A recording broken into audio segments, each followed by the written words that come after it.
Hello student, आप सभी का हमारे चैनल में स्वागत है।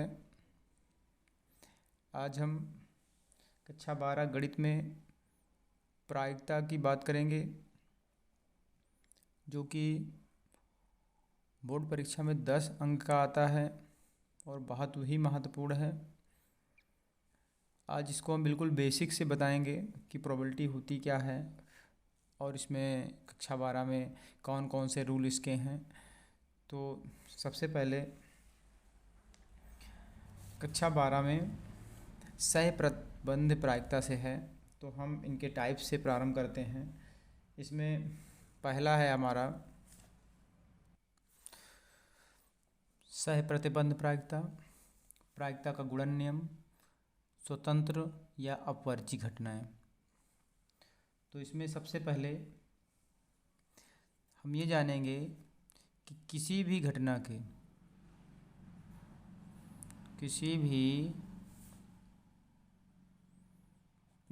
के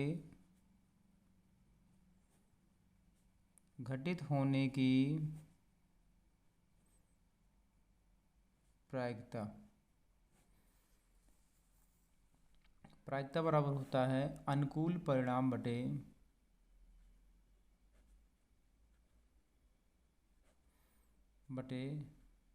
कुल संभव परिणाम।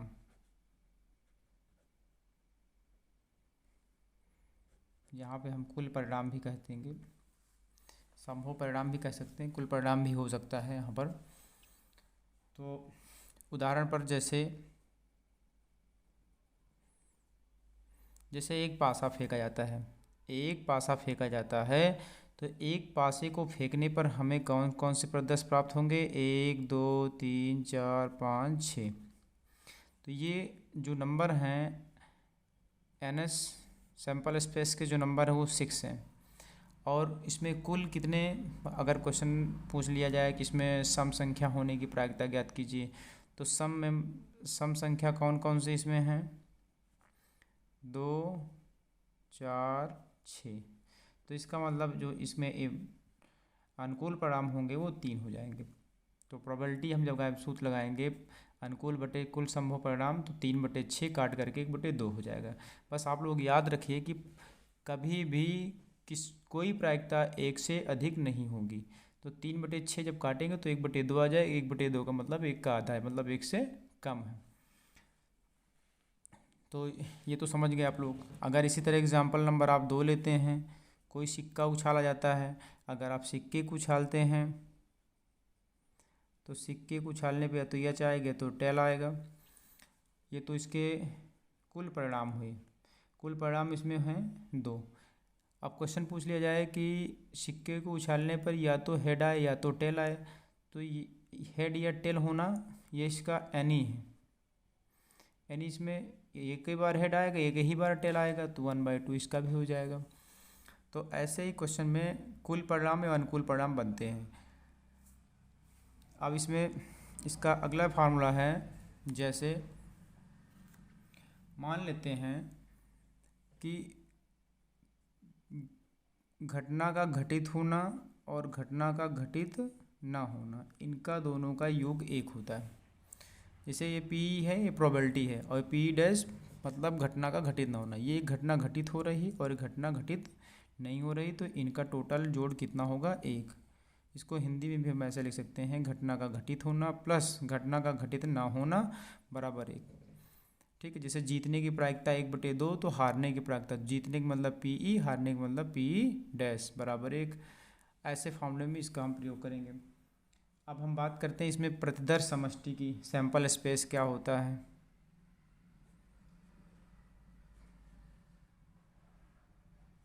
इसको हम इंग्लिश में सैंपल स्पेस बोलते हैं।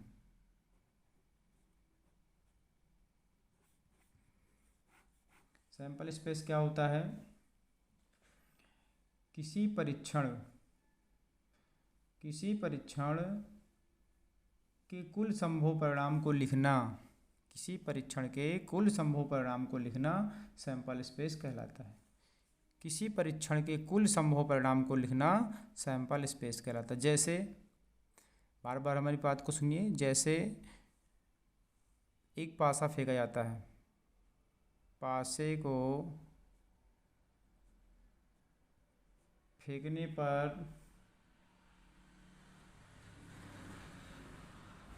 प्राप्त परिणाम। पासे को फेंकने पर कौन कौन से परिणाम आएंगे? एक आएगा, दो आएगा, तीन, चार, पाँच, छः। ये इसके सैंपल स्पेस है। इसमें सैंपल स्पेस कितने हैं? 6 हो गए। अगर सिक्का फेंकेंगे तो हेड या टेल अर्थात 2 हो जाएंगे। तो प्रदर्शन समस्या क्या हुआ? किसी परीक्षणावेश में कुल संभव परिणाम को लिखना। किसी परीक्षणावेश में कुल संभव परिणाम को लिखना। किसी परीक्षणावेश में कुल संभव परिणाम को करली ब्रैकेट मतलब मंझले ब्रैकेट के अंदर लिखना ही क्या होता है? प्रदर्श समष्टि होता है। अब जैसे हमने एक पासा फेंका तो कुछ ने पासे फेंकने पे 1, 2, 3, 4, 5, 6 बस ये नंबर आएंगे। अगर आप सिक्का फेंकते हैं तो या तो हेड आएगा या टेल आएगा, तो उसके कुल सैंपल स्पेस हो जाएंगे 2। अगर कोई कार्ड लेते हैं आप, कार्ड में नंबर 1 से 12 तक 52 होते हैं, क्योंकि कार्ड कितने 3 प्रकार के होते हैं। ताश जो हैं 4 प्रकार के होते हैं, तो 4 हर प्रकार में 13 टाइप्स होते हैं, तो 13 गुणे 4 52 हो जाएंगे। तो अगर ताश लेते हैं तो ताश में कुल प्रदर्श समष्टि जो होंगे वो 52 हो जाएंगे। अब ऐसे ही जब हम इन पे न्यूमेरिकल पे बात करेंगे तब ये आपको आसानी से समझ में आ जाएंगे। लेकिन इससे पहले हमने बताया कि कक्षा 12 में सहप्रतिबंध प्रायिकता से प्रारंभ है, तो सबसे पहले हम सहप्रतिबंध प्रायिकता को बताएंगे। इसमें देखिए सहप्रतिबंध प्रायिकता क्या होता है। मान लीजिए हमारे पास कोई दो इवेंट्स हैं। मान लीजिए हमारे पास 2 घटनाएं हैं, ए और बी। हमने क्या माना कि हमारे पास 2 घटनाएं हैं ए और बी, जिसमें कि घटना हमने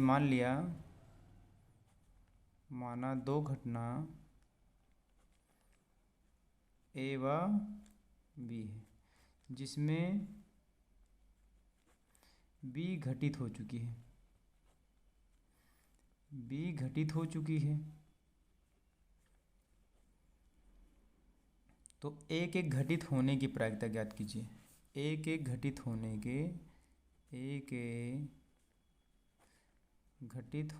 की प्रायिकता।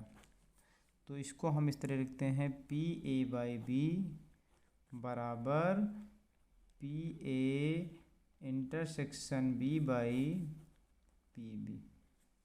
इसमें बी क्या है? ये वाली बी जो है ये घटित हो चुकी है, ये घटित हो चुकी है और ए की घटित होने की प्रायिकता ज्ञात करना है। तो आप लोग सहप्रतिबंध प्रायिकता अच्छी तरह समझ गए। इसको फिर से स्पष्ट कर लीजिए एक बार। सहप्रतिबंध प्रायिकता क्या होता है? इसमें 2 घटनाएं होती हैं। हमने माना कि हमारे पास 2 घटनाएं ए और बी हैं। अगर कोई घटना घटित हो चुकी है, जैसे हमने मान लिया कि हमारे पास 2 घटना ए और बी है, जिसमें बी घटित हो चुकी है, तो एक एक घटित होने की प्रायिकता ज्ञात कीजिए।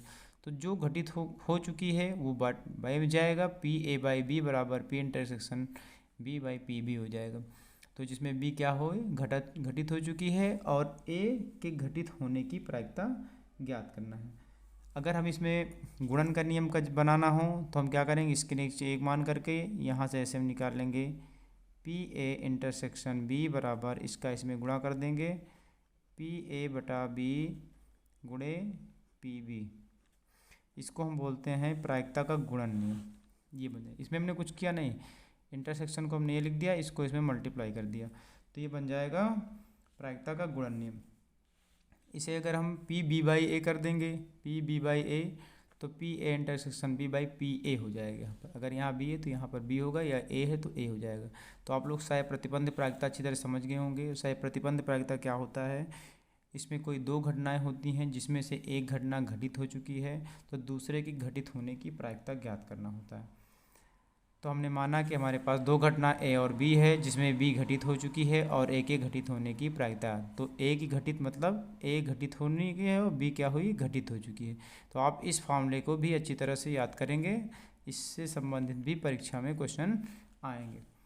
अब इनके जब हम न्यूमेरिकल बताएंगे तो आपको एकदम स्पष्ट हो जाएगा। जैसे हमारा पहला क्वेश्चन है, यदि पी ए बराबर 7/13, मतलब ए की प्रायिकता 7/13, प्रोबेबिलिटी ऑफ बी 9/13 तथा probability of A intersection B बराबर 4/13। तो probability of A by B ज्ञात कीजिए। तो अभी हमने इसका फॉर्मूला बताया कि पी ए बाई बी बराबर पी ए इंटरसेक्शन बी बटे पी बी। तो पी ए बाई बी कितना है 4/13, पी बी कितना है इसमें 9/13, 13 कैंसिल हो जाएगा, इसमें बच गया 4/9। तो इसका जो आंसर होगा probability of A by B कितना हो जाएगा 4/13, 4/9 होगा। देखिए क्वेश्चन फिर से, पी ए दिया है, पी बी दिया है, पी इंटरसेक्शन बी भी दिया है, पी ए बाई बी ज्ञात करना है, मतलब एक ही घटना है कि घटित होने की प्रायिकता ज्ञात करना है। तो probability of A by B बराबर P intersection B by P B. अभी इसको हमने सह प्रतिबंध प्रायिकता में बताया ही, पी इंटरसेक्शन बी का मान आप उठा करके यहाँ रख देंगे और पी बी का मान यहाँ से 9/13, 13 से 13 कट जाएगा, 4/9 इसका आंसर हो जाएगा। इसका आंसर 4/9 हो जाएगा। ऐसे ही अगला प्रश्न है,